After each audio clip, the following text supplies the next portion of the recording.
Muy buenos días para ustedes y para todos los que nos acompañan. Doctor Rafael, quiero sus impresiones sobre esto que está ocurriendo en el país. La última vez que vivimos algo parecido, por lo menos en mi visión, fue el momento en el que terroristas de las FARC atacaron con una bomba Lapa al doctor Fernando Londoño. Desde allí no habíamos tenido una cosa parecida a esto, en momentos en que el gobierno habla de desescalar el lenguaje, pero no lo desescala el gobierno tampoco. Su visión, por favor. De hecho, es responsabilidad del gobierno de Petro en particular, que tiene un discurso que invita a un ejercicio de descalificación permanente de sus contradictores políticos, que incluso llega a señalarlos como que cuando Petro habla de nazis o demás, no solamente hace referencia a un, ¿no? Sí. Tenemos alguna dificultad en la comunicación, doctor Rafael. Permítame, por favor, no nos vaya a colgar. Estamos reconectando la llamada en estos momentos, mejorando la calidad del sonido. ¿Me escucha ahí, por favor? ¿Me confirma? A ver, permítame, por favor. A ver, ¿me escucha ahí, doctor Rafael? Lo oigo muy bien, yo no sé si Ya, usted me ya, oye ya, bien. ya lo oigo bien. Por favor, retome. Venía usted diciendo de la forma en cómo el gobierno viene atacando a la oposición a través de trinos, a través de comentarios, inclusive el mismo presidente de la República. Siga usted, por favor. Así es, son discursos incendiarios, son invitaciones al odio, son descalificaciones a sus opositores, pero no son meras descalificaciones, sino que además hay acusaciones a esos opositores de ser delincuentes. El ser nazi o el ser fascista, pues no es solamente hacer parte de un grupo humano, sino que además tiene una connotación de hacer parte de grupos que cometieron crímenes gravísimos.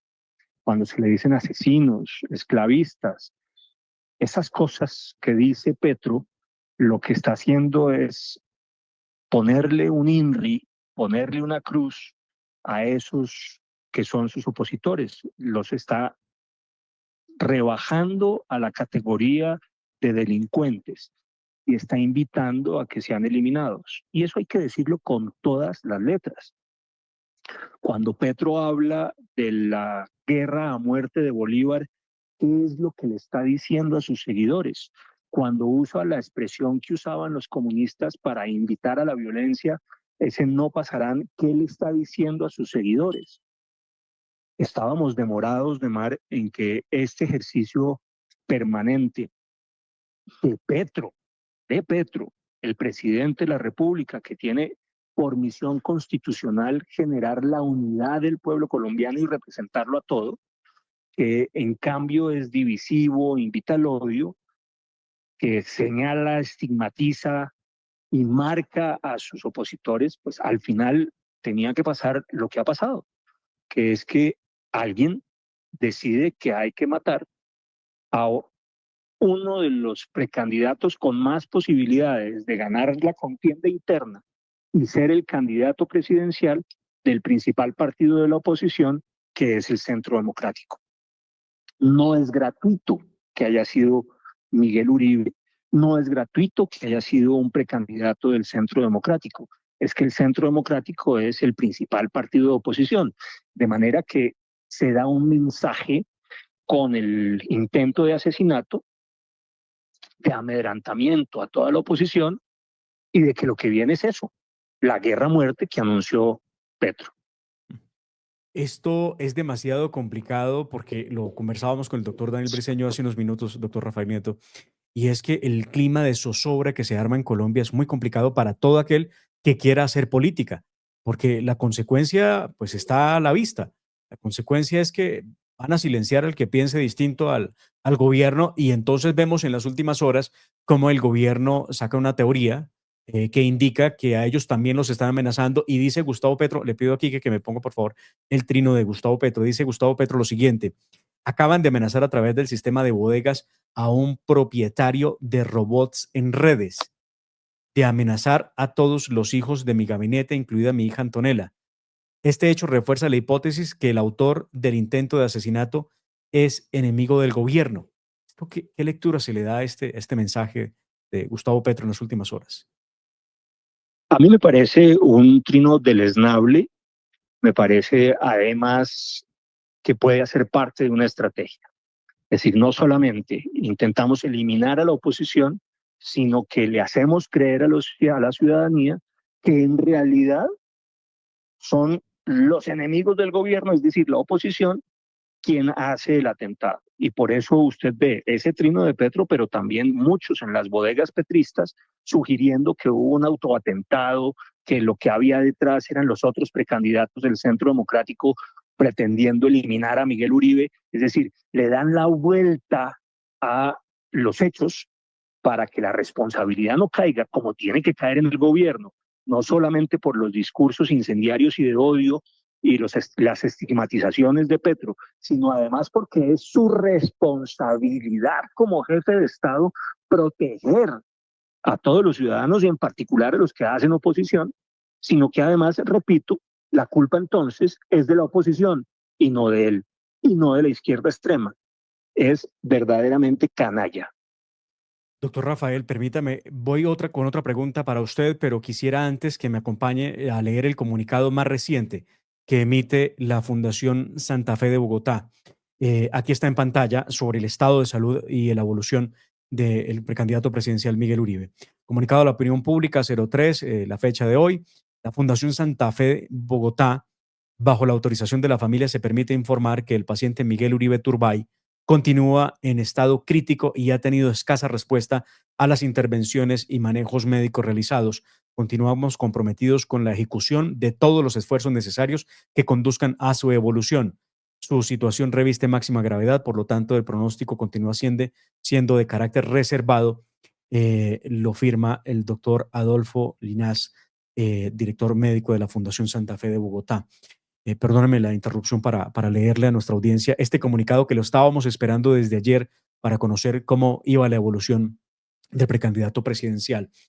Doctor Rafael, esta situación de violencia política de alguna forma hace pensar que están preparándonos o por lo menos estamos frente a una situación que va a ser difícil pensar en el calendario electoral colombiano. Estamos a menos de un año de las elecciones a Congreso de la República. Yo creo, Demar, que no podemos tolerar de ninguna manera esa conclusión. Me explico. Claro. Lo que no podemos hacer los colombianos es permitir que sobre pretexto de la violencia se vaya a aplazar o no se vayan a realizar las elecciones en las fechas programadas. De ninguna forma podemos tolerar esa conclusión. Aquí hay que trabajar aún en medio de la zozobra y del miedo, con la esperanza de que en el 2026 vamos a recuperar el país y vamos a iniciar su reconstrucción. Y para eso la realización de las elecciones en el tiempo, modo y lugar que están programadas es fundamental. De manera que no importa el nivel de violencia al que nos quieran someter, tenemos que superar el miedo, tenemos que superar la incertidumbre, tenemos que superar la zozobra y tenemos que seguir pensando con esperanza, porque de esa esperanza es que depende el futuro de Colombia. Las elecciones del 26 son vitales para poner fin a este periodo nefasto, horroroso, espantoso que ha significado Petro y la extrema izquierda en el poder. No pueden hacer más daño en lo que dicen, en lo que hacen, en lo que callan, en lo que dejan de hacer. Pero por lo mismo, hay que hacer las elecciones y tenemos que ganarlas. El ministro de Defensa emitió ayer 3 hipótesis alrededor de lo que está ocurriendo y quisiera su reacción a esas 3 hipótesis. Escuchemos qué fue lo que dijo el ministro de Defensa general Pedro Sánchez, precisamente sobre las 3 hipótesis que maneja el gobierno de Gustavo Petro que tienen relación directa con el atentado terrorista contra el precandidato presidencial Miguel Uribe. Escuchémoslas. En este Consejo Extraordinario de Seguridad, segundo, presidido por el presidente de la República, se evaluaron algunas hipótesis del por qué se cometió este atentado contra Miguel Uribe. No podemos asegurar cuál de ellas tenga mayor peso, pero en este momento no podemos determinar o desvirtuar más bien alguna de ellas. Podríamos agruparla en 3 grandes grupos. si fue directamente por tratarse de ser Miguel Uribe Turbay, o si fue por ser político y todo lo que va alrededor de su partido político, o si se trata de desestabilizar al gobierno nacional a través de afectar a algunos miembros que piensen diferente a este gobierno. Ahí está la reacción del ministro de Defensa, que lanza 3 hipótesis. Su visión sobre esto, su lectura sobre esto que dice el ministro de Defensa, por favor. Además, Miguel Uribe no es solamente Miguel Uribe Turbay. Miguel Uribe Turbay era el senador más votado en el Congreso de la República y además precandidato del Centro Democrático, que es el principal partido de oposición y el más grande, y además precandidato de ese partido con posibilidades de ganar la candidatura. Así que claramente no es gratuito que haya sido Miguel Uribe. O sea, Miguel Uribe no intentan asesinarlos porque se llame Miguel Uribe o sea Miguel Uribe, es por lo que significa y representa Miguel Uribe. Eso sin la menor duda. Y perdón, ¿cómo dice el ministro de Defensa? El ministro de Defensa, que dirige a las fuerzas militares y a la Policía Nacional, que el propósito sea desestabilizar al gobierno. Lo que pretenden es silenciar a la oposición. Lo que pretenden es amedrentar a la oposición. Esa es la finalidad del atentado a Miguel Uribe. Este gobierno se desestabiliza solo con su corrupción, que es múltiple, variada, que afecta a la mujer, a los hijos, al hermano, al círculo más íntimo del presidente, a sus colaboradores más cercanos, a su exministro del Interior, a su exministro de Hacienda. Este gobierno se desestabiliza solo porque el presidente es incapaz de cumplir una agenda de trabajo, porque es un vago, porque tiene acusaciones de ser drogadicto, porque le cuesta hilar 2 frases bien hechas. El trino que usted leyó es penoso, es que no tiene ni gramática correcta.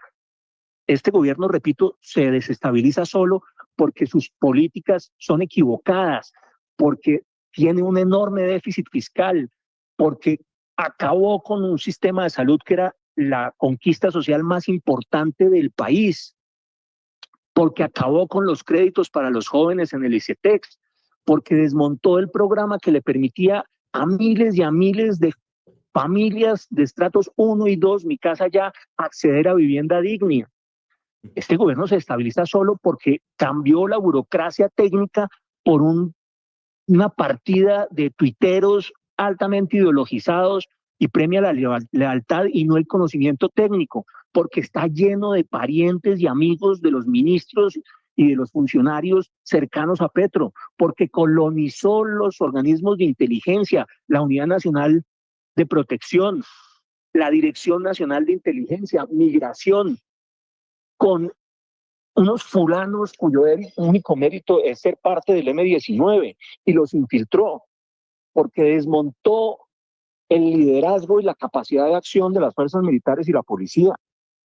Este gobierno se desestabiliza solo él, Gemar. No necesitan tratar de asesinar al senador más votado, precandidato con posibilidad de ser candidato del principal partido de oposición para hacerlo. Esa hipótesis de Pedro Sánchez es penosa. Me llama la atención, doctor Rafael Nieto, que han pasado 2 días desde que atentaron contra Miguel Uribe y es muy pobre, hay que decirlo, y lo digo como periodista, doctor Rafael Nieto, de la Hora de la Verdad, que he estado pendiente 24/7, al lado de Germán Sánchez, que es nuestro community manager, de todo el minuto a minuto de toda esta situación, y vemos vergonzosamente cómo, para vergüenza del país, la investigación por los hechos avanza a unos pasos absurdos. Es que no avanza, es lo que quiero decir. ¿Esto qué? ¿A dónde va? Y entonces el gobierno trata de decir que ellos también los están persiguiendo y que el atacante es el mismo que está atacando hoy a los ministros del gobierno Petro. Pero además no dan prueba alguna, como en todas las acusaciones de Petro. Dicen que hay unas amenazas. Muestren alguna amenaza. ¿Quién la hizo? ¿Por qué no hacen la investigación que tienen las herramientas para hacerlo? Porque están en el gobierno y en el poder y controlan a la fuerza pública y tienen además fiscal. ¿Por qué no hacen la tarea ellos de determinar quiénes hacen las amenazas si es que efectivamente las amenazas ocurren? ¿Cómo pueden comparar la situación de un fulano cualquiera que está en la calle, ciudadano común y corriente, o de un dirigente de oposición, con la protección que tienen ellos en el Estado, con los carros blindados y los escoltas que se quieran poner? Anoche sabíamos, yo no sabía, que Miguel Uribe había pedido que se le aumentara el sistema de seguridad y el esquema, y que la Unidad Nacional de Protección que controla el gobierno, que está en cabeza de un ex compañero del M-19 de Petro, se la había negado. Es que no es lo mismo, es que no es lo mismo. Es que los señores que están en el gobierno tienen los escoltas, los esquemas, las fuerzas militares y la policía, y tienen además la fiscalía. Y los ciudadanos de aquí no tenemos nada de eso. Nada, absolutamente. Y cuando se les pide, lo niegan. ¿Cómo se va a comparar? Por Dios, es que el gobierno son ellos. Los que controlan el presupuesto son ellos. Los que dirigen las fuerzas militares y la policía son ellos. Quien tiene la fiscalía son ellos. Su responsabilidad. Como siempre, ninguna prueba. Y como siempre, lavándose las manos. Y además haciéndose las víctimas. No, esto tiene que cesar. Esto tiene que cesar. Ojalá hubiera un Congreso que fuera capaz de aplicar el 109. Este es un presidente indigno. Pero si no, tenemos que ganar las elecciones en 14 meses. Tener un presidente que reconstruya el país. Por eso la idea de que se pone en peligro el proceso electoral es inaceptable. Hemos hecho elecciones de mar en peores circunstancias y condiciones. Aquí no se puede buscar esa excusa para aplazar, interrumpir, evitar que las elecciones se hagan. La postura que han tenido los demás partidos políticos, por lo menos los tradicionales, se han manifestado muy a favor, pero los partidos afines al gobierno, unas posturas tan extrañas, al punto que tratan de llevar al convencimiento a los seguidores de esos partidos de que esto fue un autoatentado y que esto fue un montaje, que fue una farsa. ¿Qué nivel de diálogo nacional el que se está promoviendo en las redes sociales? No, las bodegas del petrismo están en una lógica que creo que además está relacionada con el atentado. No solamente se intenta asesinar, sino que además los malos son las víctimas. Eso es lo que termina por ser inaceptable. No solamente se trata de asesinar al senador más votado, precandidato de la oposición, con la opción real de ser el candidato, sino que además, repito, las víctimas son ellos que están en el gobierno. Y fue un autoatentado. Es una lógica inaceptable y verdaderamente esquizofrénica. Doctor Rafael Nieto, le agradecemos mucho haber estado con nosotros en la Hora de la Verdad. A ustedes, de Marco. Un feliz día, gracias. El doctor Rafael Nieto Loaiza, ex viceministro de Justicia, aquí en la Hora de la Verdad. Y ya regresamos para hacer algunos apuntes respecto de lo que han sido las últimas horas en medio de esta situación tan difícil que está padeciendo Miguel Uribe, su familia, el Partido Centro Democrático y el país entero, porque todos somos Miguel hoy. Todos somos Miguel, así de simple. Hay que unirnos en oración. A esta hora muchos grupos lo están haciendo. Vale la pena que todos nos incluyamos y que demos nuestra oración por su pronta recuperación y restablecimiento a la vida. Lo necesitamos, de verdad. Ya regresamos, vamos a hacer un al oído muy corto con ustedes sobre algunos hechos que no hemos podido comunicar el día de hoy del proceso que se lleva a cabo en el marco de este hecho criminal en contra de Miguel Uribe.